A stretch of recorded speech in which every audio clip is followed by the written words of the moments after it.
Warahmatullahi wabarakatuh. Saya Aryan Iksan dengan NIM 431200100453. Di sini saya akan mempresentasikan inflasi, pengangguran, dan kebijakan mengatasinya. Apa itu inflasi? Inflasi adalah naiknya harga-harga barang dan jasa di suatu negara dalam jangka waktu panjang atau berkelanjutan yang disebabkan oleh ketidakseimbangan antara ketersediaan barang dan uang. Jenis-jenis inflasi. Jenis inflasi jika dilihat dari tingkatnya dibagi menjadi beberapa bagian. Yang pertama, inflasi berdasarkan sifatnya. Berdasarkan sifatnya, inflasi dapat dibedakan menjadi 4. Yang pertama, inflasi ringan. Inflasi ringan merupakan inflasi yang mudah untuk dikendalikan dan tidak memiliki efek besar terhadap perekonomian suatu negara. Kedua, inflasi sedang. Inflasi sedang, tingkat inflasi yang berdampak pada kesejahteraan masyarakat, terutama mereka yang memiliki penghasilan tetap. Ketiga, inflasi berat. Inflasi berat, suatu kondisi di mana masyarakat lebih memilih menyimpan dan tidak memilih untuk menabung karena jumlah bunga yang jauh lebih rendah jika dibandingkan nilai inflasi. Keempat, inflasi sangat berat. Inflasi sangat berat terjadi saat inflasi ada pada angka 100% ke atas setiap tahunnya dan mengacaukan perekonomian suatu negara. Lalu, kedua, inflasi berdasarkan penyebabnya. Berdasarkan penyebabnya, inflasi dapat dibedakan menjadi 3. Yang pertama, demand pull inflation. Demand pull inflation terjadi inflasi akibat adanya permintaan barang atau jasa yang meningkat dari kemampuan yang dimiliki oleh produsen. Yang kedua, cost push inflation terjadi karena kenaikan biaya produksi sehingga menyebabkan harga penawaran barang menjadi meningkat. Ketiga, bottleneck inflation. Inflasi yang terjadi karena faktor-faktor seperti permintaan dan penawaran yang terjadi. Ketiga, inflasi berdasarkan sumbernya. Berdasarkan sumbernya, inflasi dapat dibedakan menjadi 2. Yang pertama, domestic inflation, yaitu inflasi yang penyebabnya berasal dari dalam negeri. Imported inflation, yaitu bersumber dari luar negeri dan umumnya terjadi pada negara yang melakukan perdagangan bebas. Penyebab inflasi. Yang pertama, demand atau meningkatnya permintaan. Inflasi yang terjadi akibat meningkatnya permintaan dari masyarakat. Meningkatnya permintaan barang dan jasa tentu adalah salah satu hal yang bisa menyebabkan terjadinya inflasi. Yang kedua, meningkatnya biaya produksi. Inflasi yang disebabkan karena meningkatnya biaya untuk produksi di saat permintaan terhadap suatu barang sedang tinggi-tingginya, tetapi bahan baku yang akan digunakan juga menjadi langka. Ketiga, tingginya peredaran uang. Inflasi yang satu ini disebabkan oleh tingginya peredaran uang di masyarakat, sehingga menjadi lebih banyak dari yang dibutuhkan.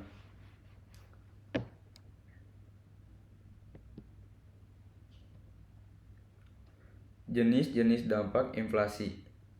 Yang pertama, dampak inflasi bagi pendapatan. Di saat inflasi akan ada sebagian orang yang terkena dampak baik dan dampak buruk dalam hal pendapatan. Hal positif ini akan dirasakan oleh pengusaha saat terjadinya inflasi lunak. Sementara hal negatif akan dirasakan oleh para pekerja yang berpenghasilan tetap.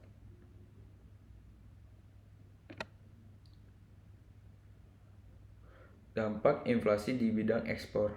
Dampak yang kurang menguntungkan akan dirasakan oleh para pegiat ekspor karena biaya ekspor akan melambung tinggi saat terjadinya inflasi.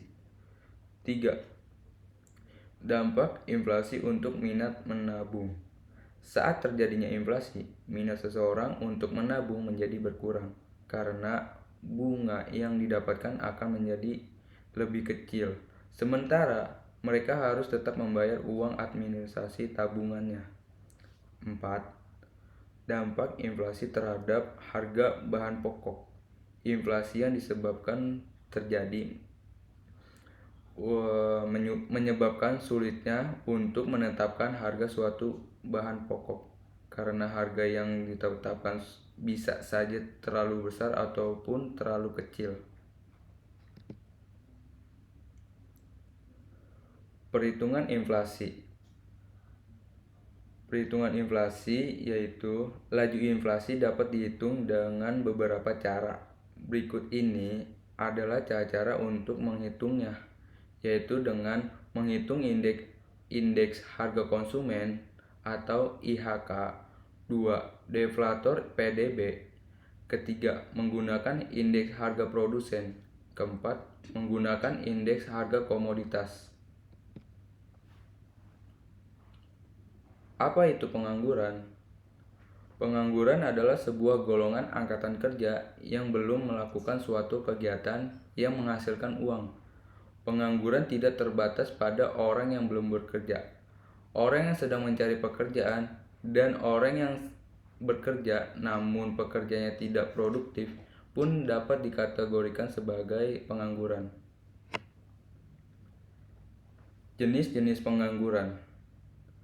Jenis pengangguran dibedakan menjadi dua golongan, yaitu jenis pengangguran berdasarkan sebab terjadinya. Pengangguran ini terbagi menjadi 4 diantaranya. 1. Pengangguran siklikal atau biasanya disebut cyclical unemployment, yaitu pengangguran ini terjadi karena maju mundurnya ekonomi suatu negara.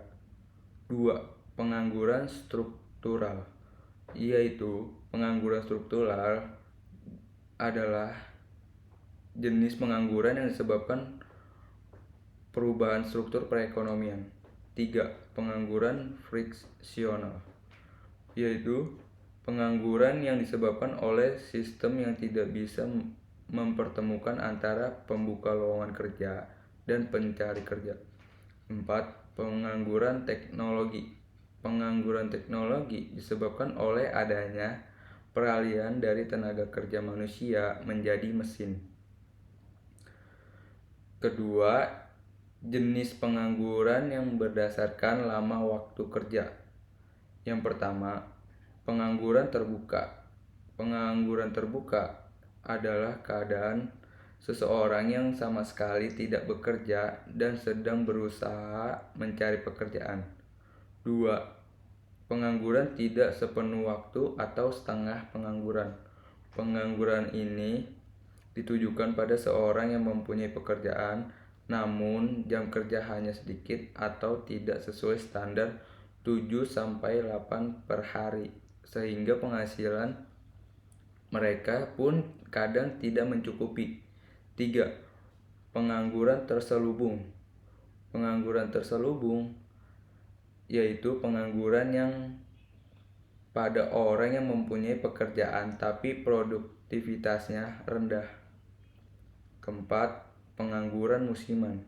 Pengangguran musiman yaitu pengangguran yang tidak dapat bekerja ketika pergantian musim.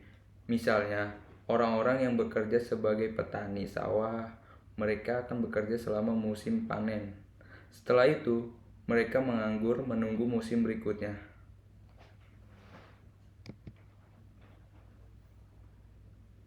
Faktor penyebab pengangguran.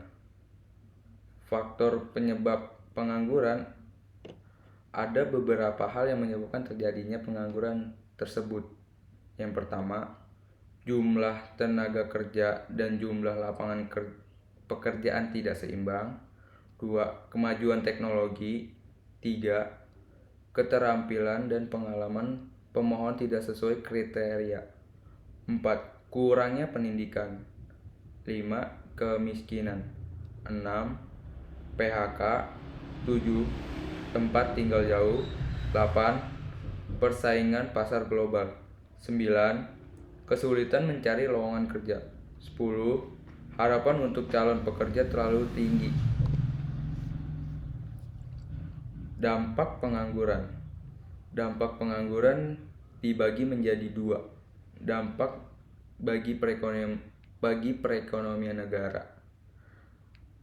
Dampak perekonomian negara yaitu penurunan pendapatan rata-rata penduduk per kapita, penurunan penerimaan pemerintah dari sektor pajak, meningkatnya biaya sosial yang harus dikeluarkan pemerintah, menambahnya utang negara. Lalu, dampak bagi masyarakat, yaitu menghilangkan keterampilan seseorang karena kemampuan yang tidak digunakan, menimbulkan ketidakstabilan politik dan sosial.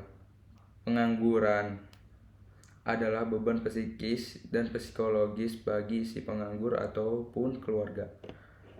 Dapat memicu terjadinya aksi kriminalitas atau kejahatan. Kebijakan untuk mengatasi inflasi dan pengangguran, yaitu ada kebijakan fiskal. Untuk mengatasi pengangguran, melalui kebijakan fiskal, pengeluaran agregat bisa ditambah sehingga bisa meningkatkan pendapat nasional dan tingkat penggunaan tenaga kerja. Jika dilihat dari sisi perpajakan, untuk mengatasi masalah pengangguran, langkah yang harus dilaksanakan ialah mengurangi pajak pendapatan.